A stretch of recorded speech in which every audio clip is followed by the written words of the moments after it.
Political లైఫ్లో మరొక అరుదైనటువంటి ఘనత ఇది. మీరేం చెప్తారు ముందుగా? ఇది చాలా పెద్ద మైలురాయి అండి.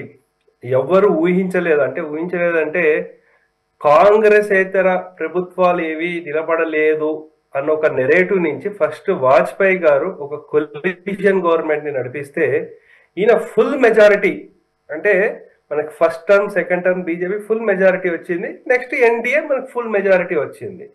సో అందు గురించి ఏంటంటే అందరూ భయపడ్డారు. అంటే కొంచెం ఈ న్యూస్ వీళ్ళ ఎలా తీసుకొచ్చారంటే మోదీ గారు కొలిషన్ గవర్నమెంట్ నడిపించలేరు, అటువంటి న్యూస్ కూడా బాగా వచ్చాయి.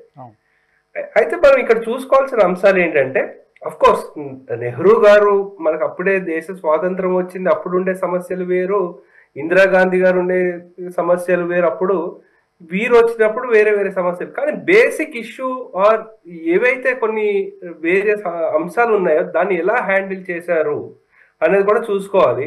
అలాగే మోదీ గారు ఎంత కష్టపడి పైకి వచ్చారు అనేది ఇంపార్టెంట్. ఎందుకంటే ఈవెన్ మనకి నెహ్రూ గారికి వారి తండ్రి గారు సపోర్ట్ బాగా ఉంది, మంచి ధనిక కుటుంబం వాళ్ళది, మోతీలాల్ నెహ్రూ గారి దగ్గర నుంచి వచ్చిన సపోర్ట్ వారికి. అలాగే ఇందిరాగాంధీ గారు కూడా వారి తండ్రి గారి దగ్గర నుంచి వచ్చిన ఇది ఒక రకంగా వారసత్వమే.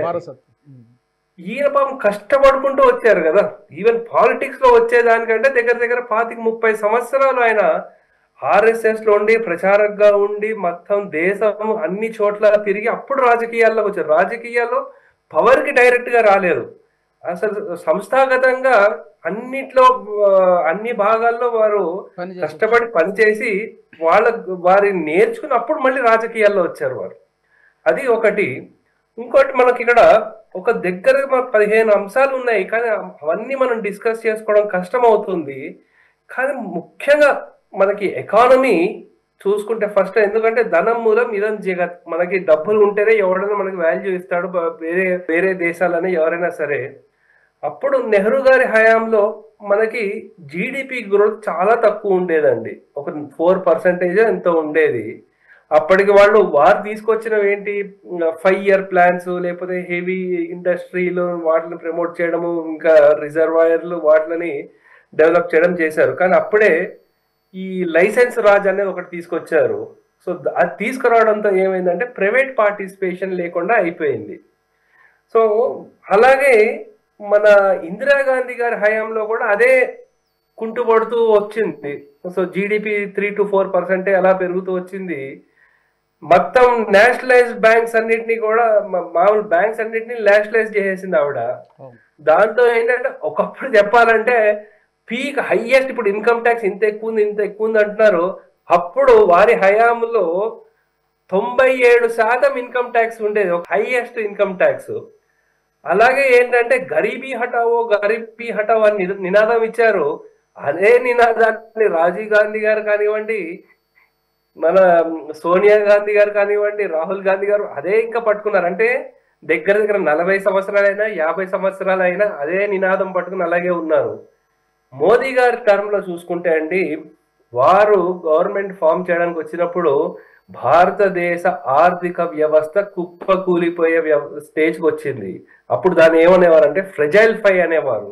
ఆ ఫ్రెజైల్ 5 నుంచి టాప్ 5కి వచ్చాము, టాప్ 5 నుంచి మనం ఇంకా టాప్ 4లో కూడా వచ్చేస్తున్నాము. సో అందు గురించి ఏంటంటే అదే పర్ క్యాపిటా ఇన్కమ్ కానివ్వండి, ఎకనామిక్ రిఫార్మ్స్ బాగా తీసుకొచ్చారు, జిఎస్టి కానివ్వండి, ఇంకోటి ఐబిసి, ఇంకోటి ఎఫ్డిఐ రూల్స్. అప్పుడు జవహర్లాల్ నెహ్రూ గారి టైంలో ఏంటంటే సోషలిజం మీద ఎక్కువ ఉండేది. సో వీరు అలా కాకుండా మనకి ఏంటంటే కొంచెం మార్కెట్లు ఓపెన్ చేయడం, అంటే అఫ్ కోర్స్ నరసింహారావు గారి టైంలో చేసినప్పటికీ కూడా తర్వాత వాజ్పేయి గారు దాన్ని కంటిన్యూ చేశారు.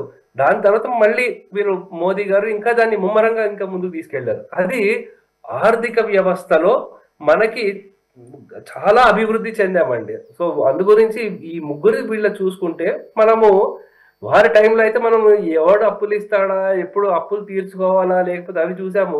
సోషలిజంకి ఎక్కువ వెళ్ళిపోయి మార్కెట్లను ఓపెన్ చేయకుండా మనం అక్కడ చాలా ఆర్థిక ఇబ్బందులు పడుతూ వచ్చాము.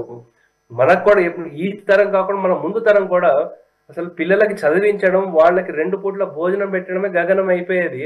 అటువంటి స్టేజ్ నుంచి మనకి యాక్చువల్లీ అందరం వాళ్ళకి గవర్నమెంటే మనకి ఒక 80 కోట్ల మందికి వాళ్ళ నిత్యావసరాలు మనకి ఏవైతే ఉన్నాయో, బియ్యం కానివ్వండి, పప్పు ఉప్పులు, లేకపోతే ఇటువంటి ఏవైతే ఉన్నాయో వాళ్ళు ఉచితంగా ఇచ్చే స్టేజ్ వరకు వచ్చామండి. కరెక్ట్. మీరు అన్నట్టు చెప్పాలంటే చాలా ఉంటుంది. బట్ బ్రీఫ్గా చెప్పుకుంటే మోదీ గారు వచ్చే